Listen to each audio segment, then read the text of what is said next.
Happy National Press Freedom Day! Ano nga ba itong Press Freedom Day? Malamang nakita nyo na to sa mga social media platforms na ginagamit ninyo. Well, welcome sa Sulong Learning Series. Ito yung serye na tutulong sa atin para maintindihan yung mga isyung panlipunan dito sa Pilipinas. Dahil kapag mas alam natin yung mga nangyayari, ay mas kaya nating umaksyon. At yan ang tunay na pagsulong. Kaya ang pag-uusapan natin ngayon, napakahalaga. Ito ang state of press freedom because press freedom, it impacts every citizen's right to information and our ability to hold those in power accountable. O, diba? Kailangan natin to pag-usapan. Paano nga ba natin mas magiging mapapatatag ang press freedom dito sa Pilipinas? Dito sa recent ranking ng World Press Freedom Index, ang Philippines ay, ang ranking niya is 116th out of 180th. So, nag-improve daw siya. Pero para mas maintindihan natin kung ano nga bang ibig sabihin ng mga numerong ito, ano nga bang kalagayan ng press dito sa Pilipinas, makakasama natin ngayong araw ang chairperson ng National Union Journalists of the Philippines, si Jonathan De Santos. Welcome to the show, Jonathan. Salamat at magandang araw, Jackie. Isang karangalan para sa akin at sa NUJP, ang pinakamalawak na organisasyon ng media workers na nagsusulong ng press freedom at ng kapakanan natin, ng mga manggagawa sa media, na makasama ka sa series na ito. At looking forward to a good discussion on press freedom. Nabanggit natin kanina itong mga numero, 116 out of 180 countries, no? Anong ibig sabihin nito? Nag-improve nga ba ang state ng press freedom dito sa Pilipinas? Sa isang banda, kasi ang ginamit nila na batayan dyan ay yung wala kasi napatay or pinatay na journalist sa Pilipinas noong 2024 na work-related, no? So isang factor yon. At pangalawa kasi, ang dapat din natin tingnan, yung pagtaas natin ay kasabay nito yung pagbaba ng press freedom or yung state of press freedom around the world. Kasi mas marami ng mga pamahalaan ang naging mas authoritarian, mas naghihigpit sa kanilang mga mamamahayag. So, sa isang banda, tumaas siya dahil gumanda dahil wala nga napatay, walang pinatay. Pero sa kabuuan, bumaba din kasi talaga ang state of press freedom around the world. So, kumbaga, kung titignan natin siya on a wider scale, lahat bumaba? Across the world, in many regions, maraming mga mamamahayag ang nakukulong, marami ang pinatay. So, medyo challenge talaga ang press freedom sa panahon na ito. Pero para sa'yo, ano ang kahulugahan ng press freedom? Simple lang yan, kung titingnan natin. Ang press freedom ay ang kalayaan o karapatan mo na magtanong kung ano ang estado ng lipunan, kunyari. Kung ano yung ginagawa ng pamahalaan para sa'yo. Ano ang sitwasyon sa Pilipinas at sa mundo, no? At kalayaan din ito na magpahayag ano yung saloobin mo, ano ang mga problema sa inyong lugar. Yan, at karapatan natin to na hindi dapat sinisigil, hindi dapat pinipigilan. At ito yung inilalaban natin na mga mamamahayag ilang dekada na mapanatili at mapalawak pa. Speaking of press freedom, gusto ko pag-usapan yung naging sitwasyon ng ating kasamang journalist si Frenchie May Cumpio na 5 years nang detain. Can you give us a background about that? Okay, so si Frenchie May Cumpio ay isang community journalist, community broadcaster sa Tacloban. At nag-cover siya ng mga human rights cases, nag-cover siya ng mga land disputes, mga issue ng mga magsasaka. Hindi na sa Tacloban, sa buong Leyte. At yun nga, naaresto siya noong 2020. Sa tingin natin ay gawa-gawang mga krimen, nahulihan daw siya ng baril, nahulihan siya ng explosives. At dinidikit siya sa armadong grupo, no? Pero ang alam naman natin, kilala rin naman si Frenchie sa community niya bilang isang mamamahayag. At yun nga, since 2020, 5 taon na patuloy yung trial niya. At bagamat lumalaban pa rin naman siya, nilalaban niya yung kaso, no? Pero hindi natin matatanggal na 5 taon na rin ang kinuha sa kanya. Na ang paniniwala ng NUJP at ng press community ay dahil sa kanyang reporting. And this is, kung kung titignan natin, no, could be a landmark case for usaping press freedom dito sa Pilipinas. Oo, tinitingnan natin to as an emblematic case o kung paano maaring gamitin o ginagamit ng pamahalaan yung mga batas natin laban sa terorismo, kunyari, laban sa mga mamamahayag, laban sa mga rights defenders, no? Kaya binabantayan natin to. Sa isang banda, dahil kasama natin si Frenchie, no? At pangalawa, dahil tinitingnan natin implications nito sa civil rights natin bilang mga Pilipino. But won't this discourage naman yung mga gustong maging journalist, yung gustong maging mamamahayag and to uphold yung press freedom? Definitely, no? Hindi natin pwede sabihin na syempre, lalo na yung mga kabataan ngayon at mga estudyante, alam naman nila, matalino naman yan. May kita nila na, oo nga, delikado itong profession na to. At sa tingin natin, kasama rin yon sa mga, kumbaga, goals or hangarin. Magkaroon ng chilling effect sa media at sa mga future journalists. When you mention chilling effect, we also have to talk about, ito yung pinakamalaking issue, I think, yung shutdown ng ABS-CBN, the biggest broadcasting network in the Philippines. So, ano yung tingin nyo na naging epekto nito sa press freedom or state of press freedom in the Philippines? Oo. Naalala ko, nung nag-isa yung kampanya nito, nagtatrabaho ko sa isang online news website. Ang epekto nito, immediately or primarily, ay yung takot, no, na parang kung kaya nilang gawin ito. Dahil kung babalikan naman natin, pagamat nagkaroon ng house hearings, nagkaroon ng botohan sa Kamara, ang puro dulo naman nito ay galit, no, nung Pangulo at the time sa ABS-CBN dahil for whatever reason, parang ang tingin natin dito ay political vendetta. At ang message na nakuha ng press community at the time, or ang message na gusto lang iparating ay kung kaya namin gawin ito sa malaking kumpanya, paano pa kung mas maliit na newsroom, no? At ito yung chilling effect or yung takot, no, na nilalabanan pa rin natin hanggang ngayon. Ilang taon na nakalipas, no? Pero nararamdaman pa rin natin yung epekto nito. Patuloy pa rin naman tayong, kumbaga, nag-push back or sinusubukan natin ipawan yung takot. Ngayon susunod kong katanungan it's been 5 years already when ABS-CBN was shut down. Hanggang ngayon ba? Meron pa ba yung tinatawag natin chilling? Hindi ko masasabi kung meron yan sa loob ng kumpanya. Pero sa community very broadly, syempre, napakalaki kasi na napaka-brutal or napaka-brazen na display of state power or capriciousness even. Natanggalan mo ng bangkisa ang isang network. In effect, tanggalan mo ng trabaho ang libo-libong mga manggagawa sa media. No? At hindi naman siguro na, kumbaga hindi natin mapapagkakaila na lahat ng nag-offer ngayon, lahat ng mamamahayag ngayon, iniisip bago sila gumawa ng storya, bago sila maglabas ng storya, ikasasama ko ba ito? Ikasasama ba ito na newsroom ko? Anong epekto nito? No? At kasama yan sa mga kailangan nating tingnan sa usapin ng press freedom. Kung malaya ba akong makakapagpahayag? Kung makakapagpahayag ba ako, meron ba itong balik sa akin? Meron ba itong balik sa kumpanya o sa newsroom ko? No? So, hindi lang siya the right to publish or the freedom to publish, pero the right to publish without retribution. Kumbaga, walang bawi, hindi ka babawian, hindi ka, walang retribution for it.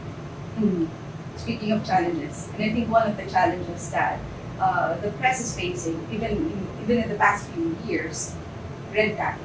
And pag-usapan natin ng red tagging. Gano'n ba ito kadelikado para sa press at sa malayang community? Okay.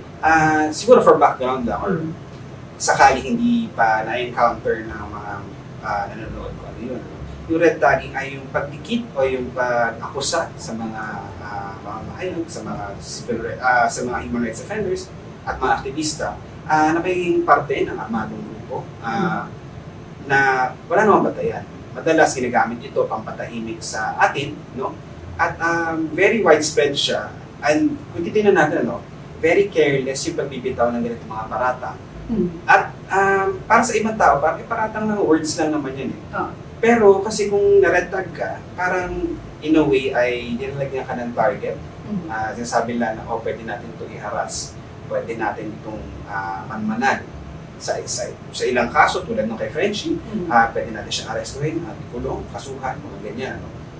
May mga kaso din na may mga pinapatay after silang na-red tag. Yan. Speaking of red tagging, isa ka sa biktima, you say, ng red tagging. Can you share your story with us? So yun, kasama ako nung actually, interestingly, nangyari ito World Press Freedom Day, 2023. Ang ironic naman. Oo. Sinadya talaga nila yan. Okay. At yun, pinaratangan ako ng mga host ng isang show sa isang media company na sabihin natin medyo may partisan interest. No? Ang sabi nila, bahagi daw ako ng armadong grupo, lalo na nung college. No? Initially, nakakatawa siya. In fact, natawa talaga kami for a while. Napanood ko yan sa opisina. No? Dahil imposible siya. No? In the first place, hindi ako aktibo nung college. Hindi man ako basta pumapasok ako, minsan hindi pumapasok, mga ganun. Typical lang na estudyante. Okay. So, imposible siya. Pero after a while, siguro mga 10 minutes na himasmasan ako kasi maaring para doon sa mga hosts, words lang yan. Pwede na sabihin, ano lang naman yan, opinion namin or whatever. Pero hindi natin matatanggal na maaring meron silang mga manonood, meron silang fans or whatever, na kukunin yun as truth. At yun ang paniniwala nila sa akin. At dahil ni-label na nila ako, nakaaway ng Estado o nakaaway ng gobyerno, hindi natin alam kung ano yung pwedeng gawin ng mga manonood. Hindi natin alam kung ano pwedeng gawin ng mga fans. No? So at minimum, online harassment yan. Gagamitin yung pangalan mo, itatag ka sa kung ano-ano. At maximum, natakot talaga ako para sa safety ko, no? For a while, mga ilang buwan, hindi ako lumalabas ng bahay masyado. Kailangan kong baguhin yung routine ko, kung ano yung ruta ko papasok. In fact, napakalaki ng epekto niyan na kalaunan ay umalis din ako ng trabaho, lumipat ako ng opisina dahil doon sa nangyari. Ma-share ko rin, meron din akong same experience, I think with the same, medyo, maaaring parehong stasyon na na-red tag din ako. And para sa mga manonood na natin na nasa social media, delikado ang red tagging. Kahit mga comments lang yan, mukhang harmless, pero delikado. At may napapatay dahil dito. Oo. At ginagamit din kasi ito, minsan, pang-justify ng, pagkakulong, or ng surveillance, o ng harassment. No? Kasi, essentially, ay nilabel mo yung tao na kalaban. And speaking of social media, let's go to cyber libel. Ayan, meron tayong mga kasamahan sa media na sinampahan ng kaso because of their comment or because of their posts on social media. How is this related to press freedom? Oo. And ano yung epekto niya sa press freedom? Okay. Essentially kasi yung libel ay pwede mong isampa laban sa tao na sa tingin mo ay hinurak yung reputasyon mo, ganyan. Na sa isang banda, naiintindihan natin, pero hindi na kasi siya, kumbaga hindi siya compatible sa ating constitution, hindi siya compatible sa ating mga commitments sa international law. At madalas, ginagamit siya pang patahimik ng journalists. May panahon na ang pananaw ng mga kasama natin sa industriya ay parang badge of honor ito na parang, that means tama yung ginagawa ko. O parang kasama talaga yan sa trabaho.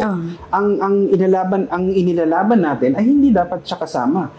Dapat malaya ka makakapag-report, dapat malaya ka makakapaglabas na storya na hindi ka nakakasuhan. So, kunyari, sabihin natin nagkamali ka, pwede mo namang i-correct yung storya mo, gumawa ng update, or pwede ka ihabla, sabihin natin civilly, no? Pero hindi ka dapat ikukulong para sa isang storya or dahil sa paggawa o sa paggampan ng trabaho. Bukod sa mga nabanggit natin na pag-usapan natin na attacks on press freedom, ano pa bang mga challenges or risk na kinahaharap ng ating kasama ngayon sa industriya? Well, syempre malaking bagay talaga itong libel and cyber libel. In fact, isa sa pinakamalaking risks na hinaharap natin ito at yung killings, syempre, basically physical safety is still an issue, lalo na sa labas ng Metro Manila, no? Dahil mas madaling puntahan yung mga community journalists, mas kilala sila ng mga local officials, so pwede sila i-harass, no? Ang isa pang siguro suliranin or parang isang challenge na hinaharap natin ngayon ay yung access to information. Wala pa rin kasi tayong freedom of information law, no? Yan. Oo, so medyo mahirap mag-request ng data, mahirap mag-request ng information, lalo na pag kunyari isa siyang maliit na opisina, no, under a bigger department. Minsan kailangan pa humingi ng clearance, no, mula dun sa head of the department, at hindi yan minsan matagal yan, no? So ito yung mga sinusulong natin, no? So kung titingnan natin, lack of access, tsaka yung censorship, no? Tsaka risk of yun nga, retaliation pag may nilabas kang storya. And what is NUJP doing to prevent or to support our colleagues in the media? Okay, sa kaso sa libel at cyber libel, bahagi naman tayo sa kampanya na every Congress naman isinusulong natin ng decriminalization of libel. Ang sinasabi natin na oo, kailangan pa rin maging accountable ang mga journalists pag libelous naman talaga yung kanilang content or contentious, no? Pero naniniwala tayo na pwede itong gawin in the form of damages, no? Masakit pa rin naman yun. Kunyari, na-fine ka ng, let's say, 100,000 or whatever, masakit pa rin yun. It's still a painful lesson. Oo naman. Pero, at least mawawala dito yung kulong, no? Na napakalaking penalty. At usually kasi, kunyari, magbabayad kang bail of, let's say, 10,000 pesos. I think 10,000 pesos yung bail for libel, no? Malaking amount pa rin ito. At kung hindi ka makapagbayad, ayun, nakakulong ka hanggang ano, no? So, isa rin, bukod sa pagka-campaign, meron tayong legal defense network at meron din tayong fund, na maliit na legal support fund para sa mga journalists na humaharap ng ganito mga kaso. Kahit paano, pagtulong sa pagpapaserox ng documents or minsan magpa-fundraising tayo for bail, mga ganyang bagay. Ito mga pinag-usapan natin, baka matakot naman yung mga aspiring young journalists. Meron pa nga ba tayong pag-asa? Ayan, ano nga ba yung pag-asa para ipagpatuloy natin na i-uphold yung democracy, patuloy na ipaglaban itong press freedom dito sa Pilipinas? May pag-asa ba? May pag-asa ka ba? Hindi, kasi kung titingnan naman natin, ang pinanggalingan natin noong 1972 to 1981, martial law yan, very tightly controlled yung media natin, very tight yung censorship. Pero kahit nung panahon na yun, meron tayong mga matatapang na mga mamamahayag na ginagawa yung trabaho natin, yung ginagawa yung tungkulin natin bilang journalists, no? At kalaunan nga ay lumaya tayo ulit. At patuloy pa rin yung trabaho yun. No? So, doon tayo kumukuha ng lakas, doon tayo kumukuha ng tapang na kung hinaya nila nung panahon na yun, hindi ko sinasabing dapat ibalik ang martial law, pero kung hinaya nila yung panahon na yun na tinuloy pa rin, dapat kaya rin natin. At siguro, nakakakuha din ako ng pag-asa sa fact na every year may bago tayong kasama sa industriya na sumasama sa hanay natin. Maaring idealistic sila or gusto nila ng pagbabago, mag-contribute. Gusto nilang tumulong sa lipunan, no? Baguhin itong ginagalaw natin lipunan.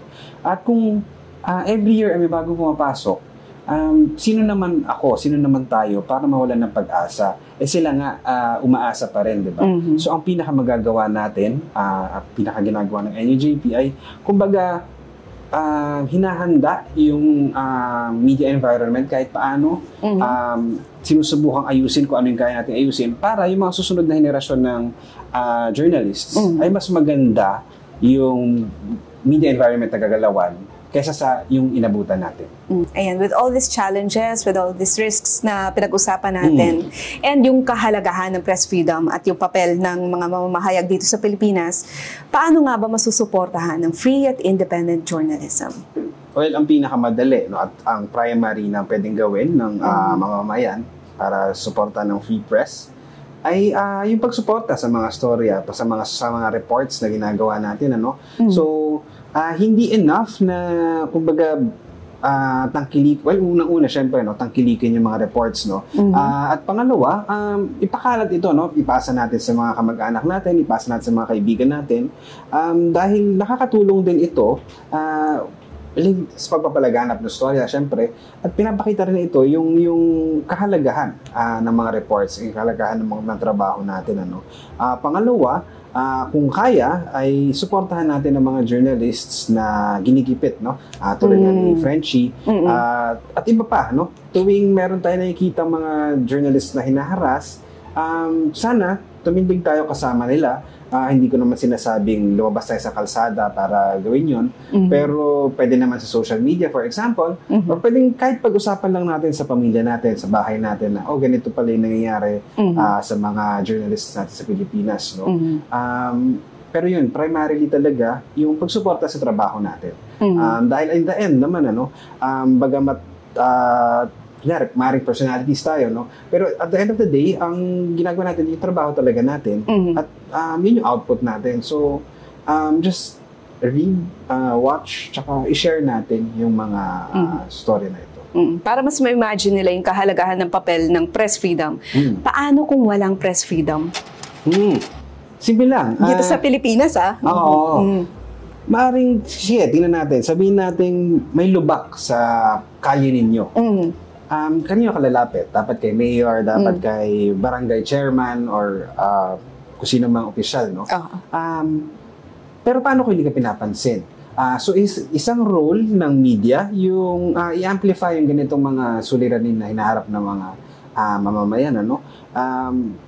Para lumaki yung attention dun sa lubak na ito at maaring masagot ito.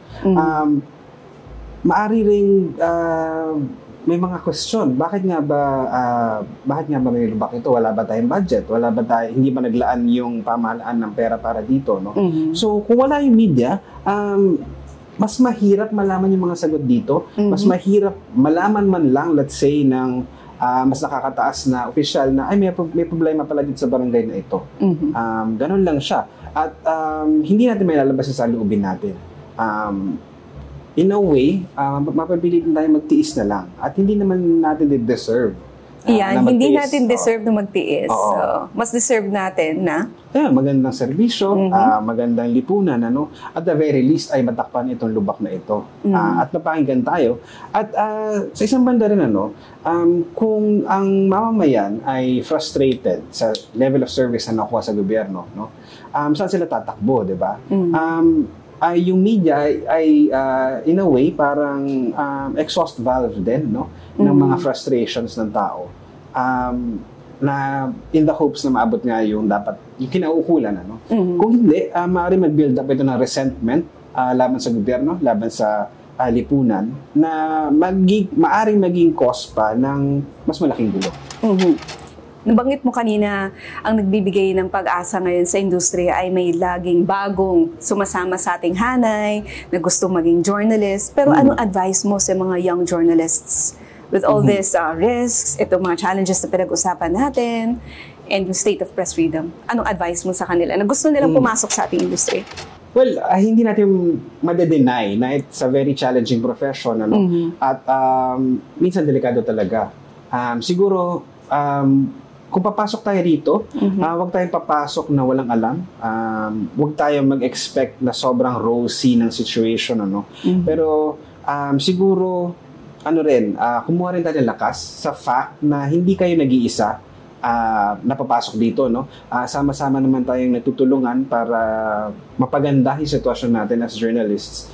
And ayun nga, ang hope ay pagtutulungan natin na maging mas malaya tayo, maging mas safe yung media industry, no?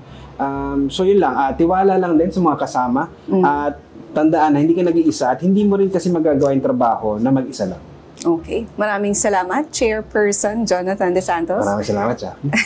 Tandaan natin ang malayang pamamahayag, hindi lang yan sa press, hindi lang yan sa media, hindi lang yan sa journalism. Ang malayang pamamahayag ay para sa ating lahat. At yan ang episode natin ngayon para sa Sulong Learning Series dahil kailangan nating harapin ang mga isyong panlipunan dahil kung may mas alam tayo ay mas kaya nating kumilos at yan ang tunay na pagsulong. Ayan, maraming salamat sa mga sumusuporta at sa mga nanood sa atin ngayon. Follow FNF Philippines sa kanilang mga social media accounts. Ako muli si Jackie Manabat. Hanggang sa muli.